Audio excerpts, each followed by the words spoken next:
Le tennis, c'est plus qu'un sport, disait Bill Tilden, c'est un art au même titre que la danse. Carlos Alcaraz ne cesse de danser cette saison, 8e titre à Tokyo pour le jeune Espagnol, 24e en carrière. On va en parler dans Retour gagnant, votre rendez-vous de tennis du mardi sur HBO Max et sur la chaîne YouTube d'Eurosport en très bonne compagnie. Ils ont eux aussi suivi cette finale de Tokyo. Nico Mahut et Bertrand Millard.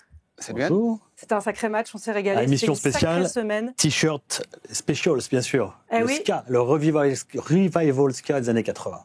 Ok, chaque semaine on vérifie que ce soit pas le même t-shirt. Non, j'ai jamais mis de renouvellement pour l'instant. Il y a une sacrée garde-robe. Il y a un sacré budget surtout maintenant. Budget concert aussi. Le concert plus t-shirt, ça commence à faire. Je suis en train de puiser dans les fins de mois là. On n'a pas toujours la rêve des t-shirts de Bertrand parce que si, Toutone, fabuleux. Toutone, c'est la maison de disques avec. Je commence à suivre ça avec attention. C'est beau, hein. On va parler de tennis aussi, pas que de musique dans cette émission, parce qu'il y a eu du beau tennis là. On sort d'une sacrée finale. Moi j'étais au commentaire en même temps, donc j'avais la double fenêtre, mais c'était difficile pour moi. Mais il nous a enchanté toute la semaine. J'ai eu l'occasion de le voir évoluer toute la semaine et c'est vrai que même quand il est en difficulté face à Rude en demi-finale, il se passe toujours quelque chose. On a l'impression d'avoir tout vu avec lui et finalement à chaque fois il se passe quelque chose de nouveau. Il produit du jeu, il a le sourire, et puis en plus il évolue avec un niveau de confiance qui lui permet de tenter des choses sur le terrain. Enfin, Moi je fais un petit tip, si t'as pas vu le match, c'est pas la peine de regarder le match, je vais juste les 2 derniers points du match et t'as compris quoi. Les 2 derniers points du match, amorti de revers. J'ai vu la balle de match. Alors celle d'avant, amorti de revers, dernier jeu à 31, amorti de revers qui parfaite.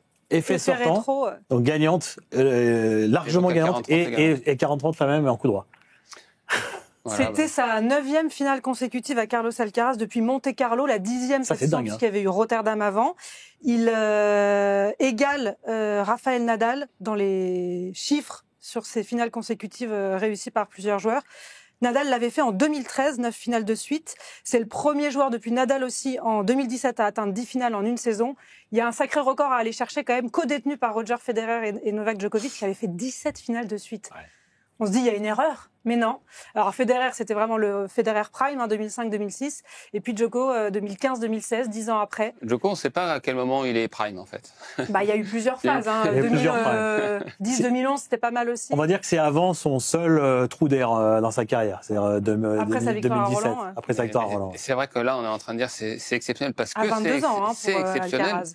Mais 17. Ouais, en fait, on oublie à quel point les prédécesseurs étaient des monstres monstrueux, comme dirait notre ami Julien Reboulet. C'est 17. Déjà 9 c'est phénoménal, quoi. Et surtout, c'est que on se demande s'il a pas un pépin physique quand il est comme ça. On va revenir sur sa semaine. Voilà, à quel moment ça va s'arrêter? Qui va pouvoir le battre? Parce que à un moment donné, on disait il y a Sinner qui sont 50-50. Là, la manière dont il a pris le dessus à l'US Open, la manière dont évolue Sinner cette semaine, on va en parler à Pékin. Moi, j'ai hâte de voir les retrouvailles à Shanghai. Et pour moi, il est nettement au-dessus en ce moment. C'est son 8e titre de la saison face à Taylor Fritz, donc en 2-7. Le deuxième est à 4-1. Deuxième du classement, c'est Bublik avec 4 titres. Donc il est vraiment très loin devant là. Ouais. 24e titre de sa carrière à 22 ans. Quand même pas mal. Devant tous les joueurs français. Il est déjà au-dessus du tennis français, toujours confondu, parce que c'est Yannick Noah, le meilleur joueur français, avec 23 titres. Donc là, Alcaraz vient de passer devant. Ouais, c'est pas mal. Donc les titres à Rotterdam, Monte-Carlo, Rome, Roland-Garros, Queens, Cincinnati, US Open et donc Tokyo. Il a bien fait de faire le déplacement à Tokyo. Il avait l'habitude d'aller plutôt à Pékin. Cette fois-ci, ils étaient chacun de leur côté, Sinner et Alcaraz. Sinner est en finale à l'heure où on se parle à Pékin. Ça a été une sacrée semaine pour Carlos Alcaraz, on l'a un petit peu évoqué. Il est passé par toutes les émotions parce qu'il y a eu la peur de la blessure quand même avec cette cheville où on se dit ouïe, ça a l'air sérieux. Puis finalement, il s'est relevé, on revoit les images là. Ça a duré un petit moment et puis il a pu finir le match sans problème. Mais il nous a fait peur et il y a eu quand même des sacrés matchs et... Tu l'as évoqué, Nico, même bousculé par un très très très bon Casper Ruud. Il a su hausser son niveau de jeu. Il serre la vis quand il le doit, Carlos Alcaraz. Il trouve toujours la solution. C'est ça aussi un peu le Carlos Alcaraz version 2025. Ces sautes de concentration, ces moments où il perd un peu le fil. Là, à chaque fois, il revient Et on a l'impression qu'il reste quand même beaucoup plus constant. Ouais, alors il y a eu plusieurs phases. On l'a vu jusqu'à même vraiment depuis l'US Open, parce qu'on l'a vu encore en début d'année, par moment, que ce soit l'Open d'Australie, que ce soit sur la tournée Indianapolis, Miami. Avant Miami. Sur la terre battue, il l'a extrêmement dominé, puisqu'il a gagné. Vous vous rappelez Monte-Carlo, même la finale de Roland, mais sur la finale de Roland, même sur son tournoi de Roland-Garros, il y avait des passages où il se permettait, il perdait des sets contre Zumur, il perdait quelques sets par-ci par-là. À Wimbledon encore un peu. Ça lui est arrivé, il a été malmené face à Fognini, mais vraiment depuis l'US Open, il laisse à rien du tout, quoi. Il a survolé le tournoi à l'US Open, et là il est en train de survoler le tournoi encore. La seule inquiétude que j'ai pour lui, c'est le rythme et ce qu'il s'inflige, parce qu'il gagne l'US Open, il va à la Lever Cup, il va à la tournée asiatique, il va faire la Six Kings Slam. Après, vous en avez raté une là, le 8 décembre, il va faire une édition double mixte avec Anisimova, Raducanu et je sais plus qui est l'autre joueur. Et avant ça, il aura encore cette fin de saison. Est-ce qu'il y aura de la défense, le Rolex Paris Master, la Coupe Davis, la phase finale? C'est un peu inquiétant, effectivement. Beaucoup d'échéances. Surtout quand on n'a plus qu'un seul grand chelem à gagner, qui est l'Open d'Australie, qui est donc en début de saison. Moi, je serais lui, honnêtement, en fin de saison. Le Masters aussi. Le Masters, pour lui, c'est un événement important. C'est un événement très important, mais je pense que là, tout de suite, le plus important, c'est de gagner le seul grand chelem qui lui manque, forcément, en tournoi majeur. Et jouer beaucoup en fin de saison et aller jouer les exhibitions, je ne trouve pas que ce soit une bonne idée. Alors après, il a un très bon rapport avec son agent, ils sont très très proches, c'est vraiment quasiment comme un membre de la famille. Mais il faut que l'agent, à un moment donné aussi, peut-être... lui dise... Et sache lui dire, peut-être on va pas tout prendre. Il faut savoir refuser parfois, peut-être des grosses sommes aussi. Pour, Mais je pense que là, en allant en Asie, c'est le gain qu'il a à court terme. Il surfe sur la confiance, il va gagner, il va engranger des points, il va rester numéro mondial. Mais attention à ce qu'il ne le paye pas sur cette fin de saison. Où je pense, aujourd'hui, évidemment, il y a l'Open d'Australie. Évidemment, c'est le dernier grand chelem qui lui manque, ça c'est sûr. Mais avant ça, il y a quand même ce Masters qui, pour moi, est important. Ouais. Il veut tout gagner. C'est un joueur qui veut tout gagner. Il y a ça. Et je pense qu'il y aura la Coupe Davis. Donc, ça fait un programme extrêmement chargé. Et au niveau du jeu, si on revient au jeu, moi, je suis complètement d'accord avec Nico. L'US Open a été une révélation. Il a été largement au-dessus de ce qu'on a vu tout le reste de la saison. En plus, on restait sur une finale de Wimbledon quand même décevante, où il avait été passé à côté, où il s'était vite senti frustré et dominé par Sinner. Je trouve que depuis l'US Open, en fait, finalement, il y a deux choses. Il y a deux choses dans son jeu qui ont énormément progressé en cours de saison. C'est quasiment les deux choses fondamentales en tennis. Le service et le retour. Et je dirais même surtout le retour. Parce que le retour de service, c'est quelque chose de primordial. La preuve, c'est que si ça suffisait d'avoir un service, les grands serveurs auraient gagné les grands chelems. Or, à part Goran Ivanisevic, les Isner, Karlovic, etc., ils n'ont pas gagné les grands chelems. C'est toujours, Djokovic en a gagné 24 en étant le meilleur relanceur du monde. Donc là, aujourd'hui, il a tout. Il avait déjà le jeu le plus complet. Service, il a été monstrueux à l'US Open. Et là, il continue, dès qu'il est en difficulté, à faire ce qu'il faut pour gagner ses jeux de service. Il a perdu une fois de son service là en finale, mais il y avait 6-4-5-2, donc voilà, c'est un petit relâchement de fin de match. Et au retour, il est devenu monstrueux aussi. Comme la façon dont il a retourné Sinner en finale de l'US Open, c'est impressionnant. Hein. Et j'ajoute aussi le revers. Il a réussi à évoluer sur tous ces secteurs de jeu en un an. C'est phénoménal. C'est Arnaud Di Pasquale qui était au commentaire de la finale qui a dit qu'il est capable de faire tout ce qu'il veut, attaquer, jouer, bomber, court croisé, amorti, c'est fou. C'est le joueur et de loin le plus créatif du circuit, le plus complet. Et il dit, j'ai l'impression que cette semaine, sur un ou deux matchs, il est passé dans une autre dimension encore. Ça, c'est l'avant-dernier point. Ça, c'est les amortis. Ah ouais. Bah, c'est à 30 ans quand même, 5-4, 30 ans. Et peut-être encore plus belle, je ne sais pas. Et là, balle de match. De l'autre côté. Voilà. Déjà, on avait une fin de match. On pourrait faire une compilation de dernier jeu, Nakashima, Fritz. Ça fait du bien. Hein. On va pas se mentir que de voir Alcaraz évoluer. Il y a tout. Il a raison, Deep, quand il dit qu'il fait tout. C'est de loin le joueur le plus créatif. Et j'ai envie de dire le plus créatif depuis Roger Federer. Il arrive à allier l'efficacité et la créativité. C'est ça, parce que vous pouvez être créatif à la Bublik. Ah, moi j'adore. Ouais. Bah oui. À la Bublik, par exemple, on peut être créatif, mais être moins solide. Lui, il est créatif et solide. Quentin Moutet, il est très créatif aussi, par exemple. Mais voilà, il n'a pas toutes les mêmes armes. Là, c'est un joueur qui est à la fois créatif, mais mortel pour les adversaires. C'est ça qui est terrible. On passe d'une frappe de mule en coup droit, mais d'une frappe gigantesque en coup droit, et le coup suivant, c'est une amortie. C'est ça qui est dingue. Là, le revers, les lobes aussi qui fait. Les lobes, il se fait contrer. Dans le même point, il y a souvent. Les lobes ont été parfaits aujourd'hui. Son revers, il est téléguidé le long ligne. Là, c'est hallucinant ce qu'il arrive à faire.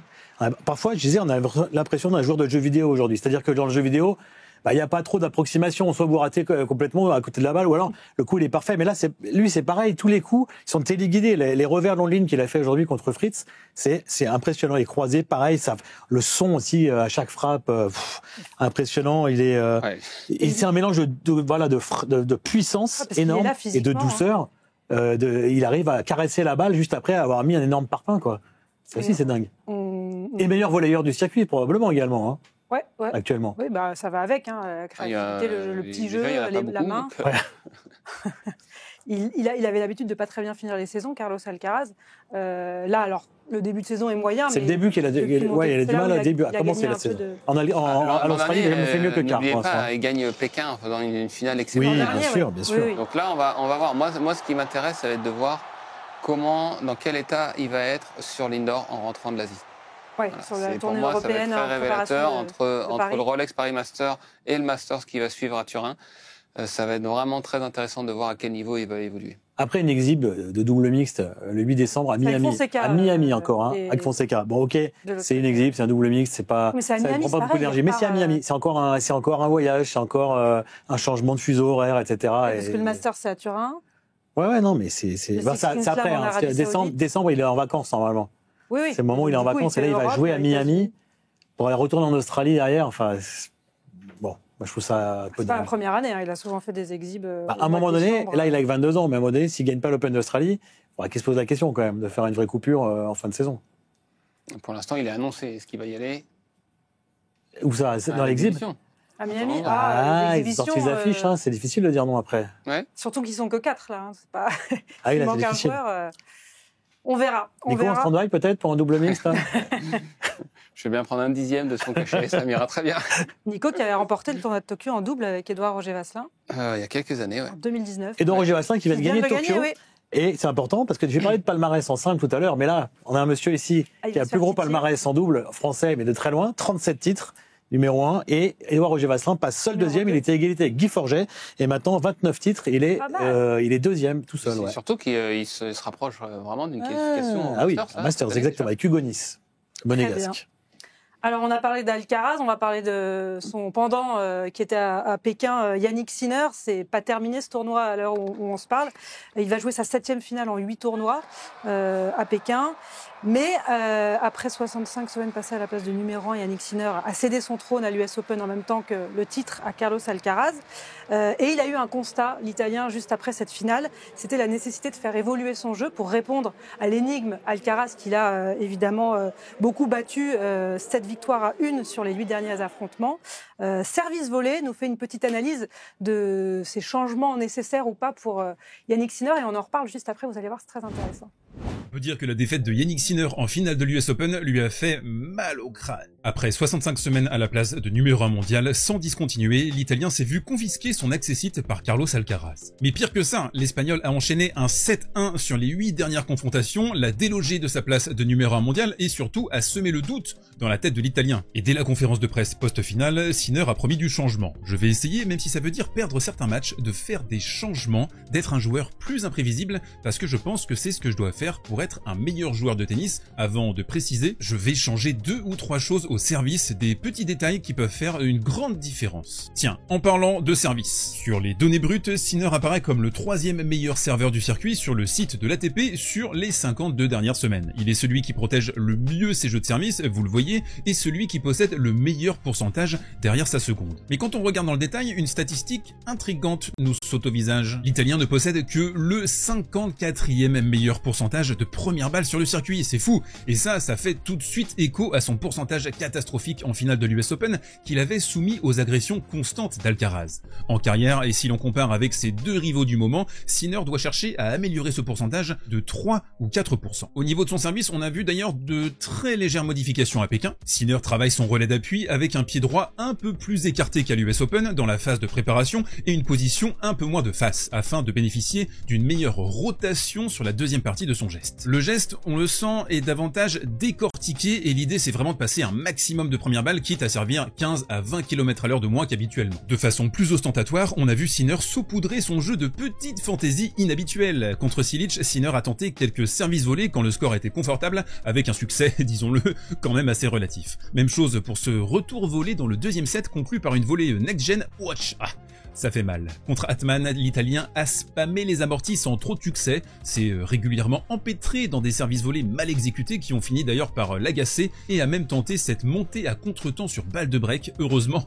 non sanctionnée par Atman. Sur ses deux premiers matchs à Pékin, c'est hyper intéressant, Sinner a donné l'impression de vouloir faire du Alcaraz sans le génie ni la main de l'Espagnol. Cette voie alambiquée, ça a pourtant toujours été celle du succès pour Sinner. En 2021, il avait radicalement modifié son service après sa défaite contre Draper au Queens et il sait que le match-up contre Alcaraz est celui du first strike, c'est-à-dire du premier coup de raquette, service et retour, tellement ça joue vite derrière. Mais cette phase d'expérimentation est risquée car elle pourrait contaminer le reste de son jeu avec le poison du doute. On le sait, Sinner est le meilleur joueur du monde dans la cadence pure. Mais est-ce que c'est en faisant un peu plus du Alcaraz qu'il va battre Alcaraz? La réponse à cette question est peut-être à chercher du côté du guépard de Tomassi, fabuleusement adapté au cinéma par Visconti. Si nous voulons que tout reste pareil, il faut que nous changions tout. Très bon. Jolie fin de sujet avec cette petite référence au cinéma. C'est pas de la musique, Bertrand, mais on apprécie quand même. Ah, moi j'apprécie, puis non, la chronique est très bonne là. C'est intéressant, Nico. Évidemment qu'il ne faut pas tout changer chez Yannick Sinner. Extrêmement intéressant, et en même temps, si vous changez rien, vous pouvez pas espérer avoir des résultats différents. Donc c'est ce qu'a fait Alcaraz. Voilà, sauf que je pense qu'il doit faire attention, Yannick Sinner, à pas se perdre dans son style de jeu, dans ce qui fait sa force. Aujourd'hui, on le voit un peu hésiter, et je trouve que depuis le tournoi de Pékin, ça met du doute chez l'Italien. Je le trouve. On le trouve nerveux, nerveux à son niveau à lui, hein, mais. Évidemment, ça va pas être Daniel et ça va pas être. Mais malgré tout, on le sent enclin à un peu de doute, de l'hésitation, des choix d'amorti un peu douteux. Moi, je pense que son amélioration, oui, au service. Je pense qu'il doit mieux servir. Il doit utiliser peut-être davantage les premières secondes, varier les zones, être un peu imprévisible sur ses zones, sur ses effets. Évidemment, gagner des pourcentages de première balle, gagner peut-être encore en vitesse, varier les secondes balles également. Mais qu'est-ce qui fait sa force? Son premier coup de raquette, sa cadence à l'échange. Placer des retours volés, ça c'est intéressant. On va pas le voir glisser des amortis en permanence comme Alcaraz, puisqu'il n'a pas la main d'Alcaraz. Donc il va devoir améliorer son jeu au filet. Cet enchaînement-là, il est intéressant parce que le retour volé, il est juste. Et là, son placement et sa volée, elle n'est pas bonne. Donc là, il y a un axe de travail. C'est ça, c'est que ça ne va pas se faire du jour au lendemain, de toute façon. Il a dit qu'il était prêt à perdre des matchs. Ça dépend de l'utilisation des coups qu'il va faire. Pour moi, on a vu trop d'amortis face à Atman. En plus, sur une surface dure, avec un gros rebond, les joueurs sont... Il y a vraiment qu'Alcaraz, pratiquement, pour faire des amortis gagnantes sur dur derrière la ligne de fond de cours. Même Corentin Moutet qui a une main exceptionnelle, c'est difficile pour lui. C'est intéressant de prendre un peu d'autres exemples dans l'histoire du tennis. J'en ai pris deux volontaires, un qui a bien fonctionné, un qui a moins fonctionné. Si on prend Ivan Lendl, qui n'arrivait pas à gagner Wimbledon, le seul tournoi du Grand Chelem qu'il n'a pas gagné, il a voulu à un moment donné dans sa carrière s'entêter à jouer gazon, c'est-à-dire à jouer service volé. Il s'est dit je peux pas gagner Wimbledon si je fais pas service volé. Alors que Jimmy Connors l'avait fait un peu avant, notamment contre McEnroe en 82. Mais il y avait Becker qui arrivait, il n'y avait pas de cash, etc. Et Lendl s'est dit, il s'est entêté là-dedans. Il a même parfois dit, je vais pas faire Roland Garros pour me préparer sur Wimbledon, etc. Il s'est entêté là-dedans et ça n'a jamais fonctionné. Finalement, il a jamais gagné. Il a fait 2 fois finale, mais il a jamais gagné Wimbledon. Je pense qu'à Lendl, restant dans son schéma de jeu classique, il aurait peut-être finalement plus de chance, comme l'a fait, je disais avant, Connors ou Agassi. Agassi a gagné en 92 son premier Grand Chelem. Il est le dernier joueur, faut quand même le noter, à avoir gagné sur le vrai gazon, c'est-à-dire le gazon rapide, du fond de cours, ce qui est quand même exceptionnel. Et puis un autre exemple qui lui, par contre, est un peu plus favorable, c'est Dominic Thiem, qui à un moment donné, on s'en souvient aussi, a changé des choses pour être meilleur sur dur, pour être moins un terrien, pour venir plus vers l'avant, pour venir conclure souvent au filet, etc. Et toute la phase où il était dans ce travail-là a été difficile. Ah oui. Il y a eu des moments où il avait de mauvais résultats, il y a des moments où on le sentait frustré aussi, comme Sinner aujourd'hui. On se demandait s'il avait raison voilà, avec Massou à l'époque, son coach, de continuer, d'aller dans cette voie. Et puis finalement, à l'arrivée, il a gagné son premier 1000 sur dur contre Roger Federer à Indian Wells et son seul grand chelem sur dur à l'US Open. Donc ça a quand même payé. Il est devenu un très bon joueur de dur également. Avec une finale Open d'Australie en 5-7, on se souvient pas. Exactement, une finale aussi au Masters. Deux d'ailleurs, même je crois, 2 finales au Masters, une contre Tsitsipas en 2019. Et donc lui, ça a plutôt fonctionné. Mais il faut être vachement patient. Et puis il avait peut-être pas l'objectif lui qu'est celui de Sinner, de dépasser un Alcaraz qui sait tout faire. Donc que ce soit par rapport à quelqu'un d'autre. C'est ça. Il faut pas vouloir jouer comme l'autre, en fait, je pense. Mais après, ils sont tous fait ça. À un moment donné, il y a eu des périodes de domination. À un moment donné, même quand c'était Federer, Nadal, Djokovic, chacun leur tour, ils ont dominé. Djokovic, à un moment donné, a dominé Nadal. Il n'arrivait plus à le battre. Et puis finalement, il a cherché pour être un meilleur joueur. Mais Nadal, c'était un petit peu différent. Il voulait progresser pour reprendre le dessus sur Djokovic.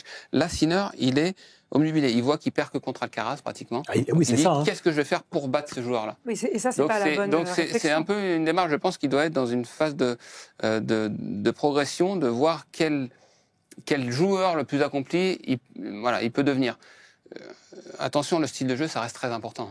Donc il faut pas, à mon avis, il faut vraiment pas qu'il perde de vue. Et de toute manière, dès qu'il est un peu malmené, on voit il rectifie tout de suite. Ce qu'il a fait aujourd'hui contre il revient aux fondamentaux, les parpaings du fond du court. Et puis il est tellement performant sur les 2 premiers coups de raquette. Au retour, c'est impressionnant. Il retourne, il frappe des 2 côtés. Là, face à Dominor, tu as commenté sa demi-finale. Ouais. Il y avait des bonnes choses quand même. Oui, mais malgré tout, je le trouve avec un peu plus de déchets que d'habitude, des fautes dans le filet qui fait moins. Généralement, quand c'est un bon Sinner, il va faire 1 ou 2 fautes dans le filet dans le match. Et ça, c'est mais il revient à son plan de jeu. Il revient à son plan de jeu habituel au début du 3e et à 4-0 en 10 minutes, quoi. Et il marche dessus à nouveau. Oui, dès qu'il perd son deuxième set. Il a raison d'y revenir. Là, dans les moments où ça devient plus tendu, il a pas envie de les perdre justement les matchs. Et là, il faut quand même se dire un petit chiffre juste, Anne.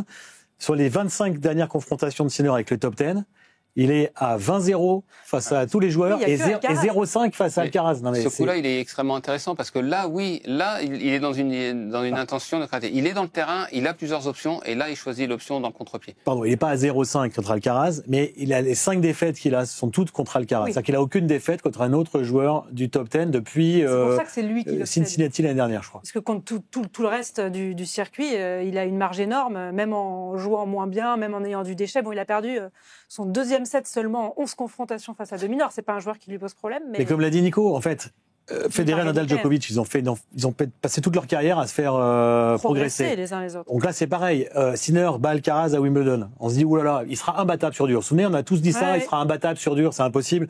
Et Alcaraz ne retourne pas très bien au final Wimbledon. Il n'est pas tellement dans le match, mais il retourne pas très bien et il sert pas très bien. Et qu'est-ce qui se passe à New York? L'Espagnol a énormément progressé au retour. Il sert comme une machine.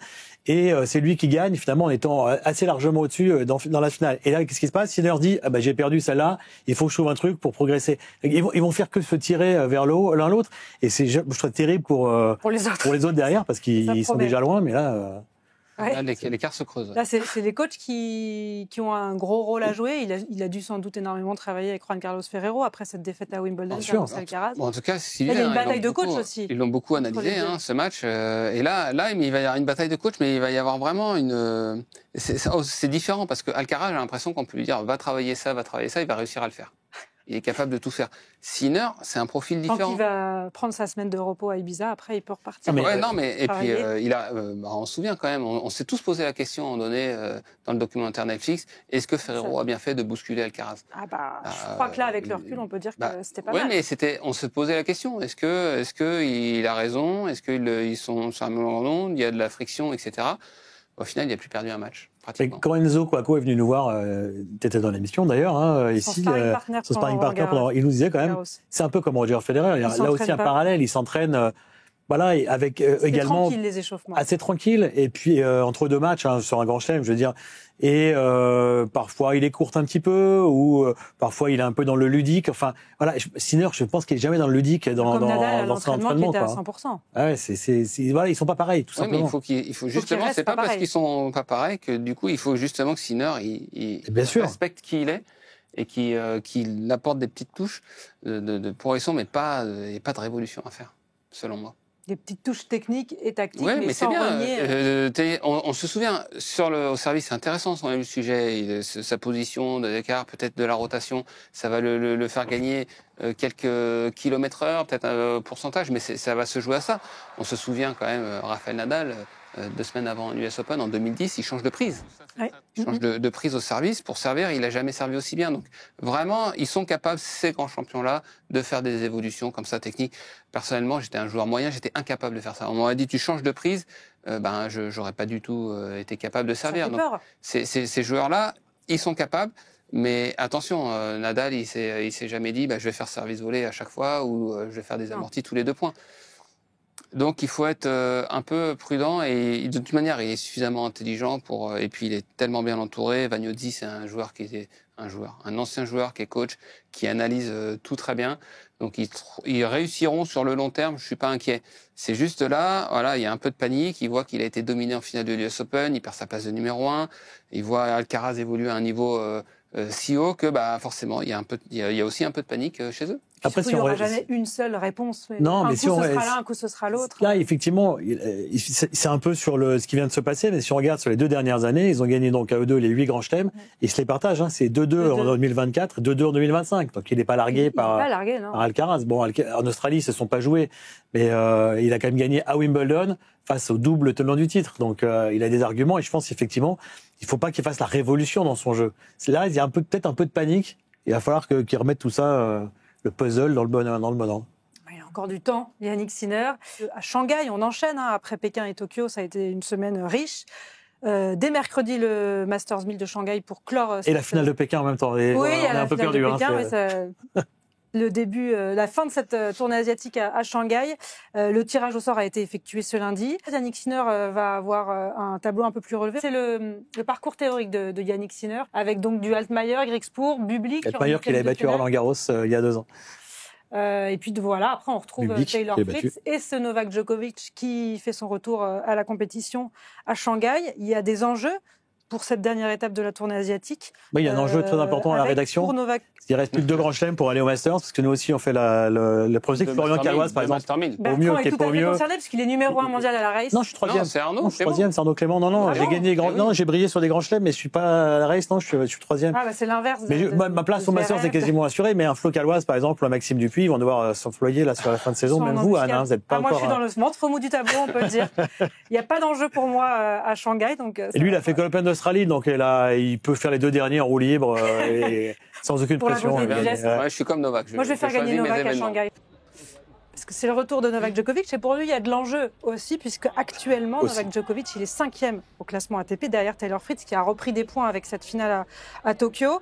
Et il y a quand même l'enjeu de cette 4e place mondiale pour l'Open d'Australie, puisque si Novak Djokovic veut éviter de rencontrer Alcaraz ou Sinner avant les demi-finales, il faut quand même qu'il soit 4e. C'est pour ça qu'il vient jouer à Shanghai. Il joue régulièrement. Voilà, c'est un tournoi. Alors je ne sais pas quels sont les accords. Il n'y a pas de rapport contractuel. Oui, c'est un peu un ambassadeur. Voilà, il doit y avoir des raisons, mais effectivement, il aime bien évoluer là-bas. Et sportivement, c'est un enjeu majeur. Vous l'avez rappelé. Pour lui, s'il continue encore un an pour essayer de gagner un grand chelem, il faut être dans les 4. Il peut pas se permettre. L'an dernier déjà, on l'a vu. Il est arrivé en grande forme à l'Open d'Australie. Il joue Alcaraz en quart de finale. En demi-finale, il est pas capable de finir le match face à un Zverev. Voilà. Là, l'US Open, il avait réussi Parce qu'il fait demi sur les 4 grands chelems. Oui, c'est exceptionnel. Mais il avait eu un dur match face à Fritz en quart de finale. Il faut qu'il arrive, après dans les tirages, on ne sait jamais, mais il faut qu'il se protège un petit peu. Donc ça doit pouvoir être un objectif, mais bon, on l'a vu l'an dernier, il a arrêté sa saison, il avait joué ni le Masters de fin d'année. Je sais pas s'il a dit qu'il n'irait pas au Masters. Il a dit, ça y est, déjà qu'il n'irait pas au Masters encore cette année. Oui, il l'a déjà dit. Moi, j'irais éventuellement pour mettre le record peut-être un peu plus haut, parce que ceux qui sont là en ce moment, ils vont peut-être en gagner quelques-uns aussi, des Masters. Il y a effectivement, je pense, une possibilité d'aller chercher des choses. Et comme il l'a expliqué à la fin de l'US Open, après sa défaite, au meilleur des 5, ça devient dur pour lui, mais au meilleur des 3, il peut peut-être encore les battre. Et donc, là, c'est au meilleur des 3, Shanghai, le Masters non, surtout du coup. Là, avec un Sinner en plein doute sur ses changements, Alcaraz qui va peut-être être un peu fatigué. Peut-être que ça peut jouer pour l'an prochain, s'il venait à en rebattre un des deux. Bon, après, on s'était dit, c'est mieux pour lui d'être dans la partie d'Alcaraz à l'US Open, parce que ça lui réussit un peu mieux que Sinner. Et oui, on s'est trompé, bien sûr. Et finalement, ça a été le même résultat que face à Sinner, quoi. Donc c'est compliqué. Il est dans la je sais pas s'il croit. Tableau de Sinner là à Shanghai. Il se dit peut-être aussi qu'à un moment donné, soit il y en a un des deux qui va caler avant, ou un des deux qui sera blessé, ou un des deux qui sera. On sait jamais ce qui peut se passer, surtout en fin de saison là. Il y a souvent des surprises à Shanghai. Mais s'il doit battre les deux consécutivement en Grand Chelem, aujourd'hui, ça ne paraît pas possible, effectivement. Et je crois que lui non plus. Il l'a dit d'ailleurs, qu'en gros, meilleur des 5, ça devenait quand même très difficile. Oui, déjà d'en battre un, mais alors deux, ça semble. Puis il aura 39 l'année prochaine, au mois de mai, donc ça continue à augmenter malheureusement l'âge pour lui. Bon, il y aura des Français aussi dans ce tableau de Shanghai, puisque vous ne voulez pas vous mouiller sur les favoris. Il y en a deux qui sont qualifiés là. Je me suis mouillé, moi. Hugo Humbert et Petit Périgard exemptés de premier tour. Ça va être intéressant de voir l'état de forme aussi d'Hugo Humbert, qui a été très en difficulté cette année avec de nombreuses blessures. On a vu le retour de Jérémy Chardy à ses côtés. Je pense que ça va lui faire du bien. Il faut lui laisser un petit peu de temps. Il a eu le temps de travailler après son élimination à Tokyo. Est-ce que ce sera suffisant pour qu'il soit performant dès Shanghai ? On va voir, c'est une interrogation.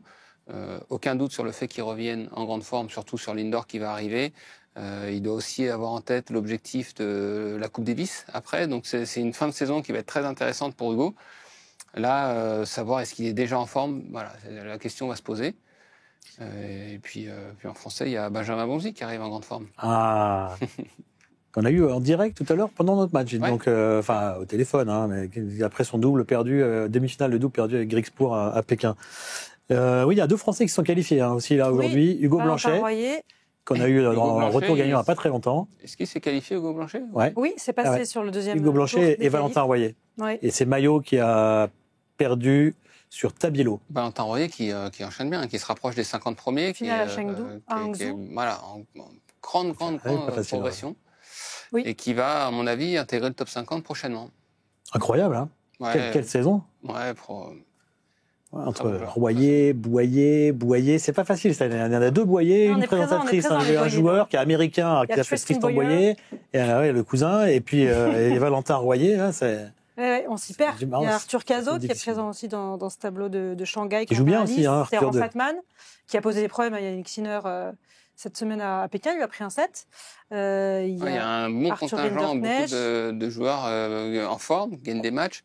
Donc ça fait du bien de voir les Français. On a pas mal de joueurs, je trouve, qui peuvent basculer du bon côté du top 50, qui vont rentrer dans le top 50 en ce moment. Oui, puis après, il faut aller loin. Sur ces tournois, c'est difficile de prendre beaucoup de points, de monter au classement. Donc il faut les voir au 3e, 4e tour. Et ça aussi, ça dépend beaucoup du tirage, malheureusement. Adrian Manarino également présent dans ce tableau face à Berrettini au premier tour. Corentin Moutet. Il y a eu le forfait de Gaël Monfils, malheureusement très très difficile fin de saison pour notre Français qui a été touché à la cheville à Chengdu et donc qui a renoncé à Tokyo puis à Shanghai. Donc à 39 ans, c'est compliqué cette fin de saison pour Gaël Monfils. Et depuis le gazon, ça a été difficile. Il a joué tous les tournois sur gazon. En plus, il est allé cet été, il était sur place, il s'est retiré des tournois. C'est compliqué et on sait qu'il a besoin de son physique pour être performant. Gaël, on espère qu'il va se soigner pour arriver en forme à Paris déjà. Ça doit être un objectif pour lui important. Et on espère qu'il fera encore une dernière saison peut-être. Il a dit qu'il voulait jouer jusqu'à 40 ans, donc à mon avis, il va la faire la dernière saison, si son physique le lui permet. Mais le couple va pas très bien, parce que Elina Svitolina aussi a dit qu'elle mettait un terme à sa saison. Parce qu'elle se sentait pas, elle c'est plus sur le plan mental en état de jouer en ce moment. Donc, oui, parce qu'elle était revenue physiquement, elle a été non, elle jouait bien, elle jouait bien. Mais là, elle a dit qu'elle, sur le cours, il manque un truc en ce moment, elle a plus vraiment l'envie, l'énergie, là, donc il faut qu'ils aillent se ressourcer, tous les deux, pour un peu de temps en famille, ça va leur faire du bien. Ouais. Et oui, les organismes sont fatigués en cette fin de saison. Il y a eu beaucoup de forfaits, d'abandons à Pékin, à Tokyo. 6 abandons dans la journée d'hier. 3 chez les hommes, 3 chez les femmes. C'était terrible. Jakub Mensik, en l'occurrence, Nico, sur le match que tu commentais. C'est dur. On le répète tout le temps. Les Master 1000 en 10 jours, c'est les mêmes thèmes qui reviennent. C'est vraiment une erreur, tout le monde le dit. Il n'y a rien de nouveau, mais on se retrouve en fin de saison. Les joueurs ont beaucoup donné et ils sont usés. Donc et chaque année, on aura le même discours, de toute manière. Je crois que là, les 1000, il va falloir réviser quelque chose. Ça donne pas beaucoup de crédit à ces tournois. Regardez les premiers tours, il n'y a pas de tête de série. Les 2 premiers jours, il n'y a personne dans les tribunes, il n'y a pas d'affiche. De garder, on a du mal. Vendredi, en fait. Oui. Les meilleurs. Et puis là, on est en finale en pleine semaine. C'est très compliqué. On s'y perd un peu dans ce calendrier. Pas content. Non. Et les joueurs non plus. Même ceux qui étaient pour au début, comme Tsitsipas, ils sont revenus sur. Mais regardez à l'avenir aussi. Là, on digresse un petit peu. Mais que va devenir le Master 1000 de Toronto ? Qui va le jouer des tout meilleurs une fois qu'ils auront fait Roland Garros ou Wimbledon? Qui va aller à Toronto? Sinner et Alcaraz, ils sont arrivés tout début août. Ils sont repartis en septembre. Ils ont fait 2 tournois. Et il était question à un moment donné de faire un 1000 sur gazon, puisqu'il y a un grand chelem sur gazon. Ouais. Ça paraîtrait assez logique que le Queens, par exemple, devienne un 1000. Je sais pas s'il a les infrastructures pour. Mais retour gagnant. Mais peut-être mettre un seul Masters 1000 entre Wimbledon et l'US Open, ça a du sens, non? Toronto ou Montréal. Cincinnati, c'est vrai que ça. C'est surtout que les tout meilleurs viendront pas. Ils passent déjà 1 mois aux États-Unis pour jouer 2 tournois, et c'est ce qui s'est passé pour Sinner, Alcaraz. Rajouter encore Toronto, c'est à l'avenir, ce tournoi, il va être en difficulté. Nous, en tout cas, on va terminer la saison en pleine forme. On continue, nous, toutes les semaines. Sur HBO Max, sur Eurosport, avec ce Masters 1000 de Shanghai sur nos antennes. Attention, on ne va pas exploser en vol. Il va falloir se ressourcer en famille aussi. Prochaines vacances. Hein. Non, mais elle est bien. Il n'y a pas de vacances. Les prochaines, c'est à Noël. Je suis comme les joueurs de tennis. J'attends là. Je pars pas à Cancun comme. Exhibition, là, tout ça? Non, présentation, exhibition, non. Avec Alcaraz. Je vais aller découvrir la Défense Arena avec vous. Pas de vacances à la Toussaint. On se retrouve mardi prochain pour un nouveau retour gagnant. Merci à Seb Petit, merci à Flo Caloise, à tous les deux, Nico, Bertrand, c'était un plaisir. Le tennis continue bien sûr sur Eurosport, donc à mardi prochain dans Retour gagnant.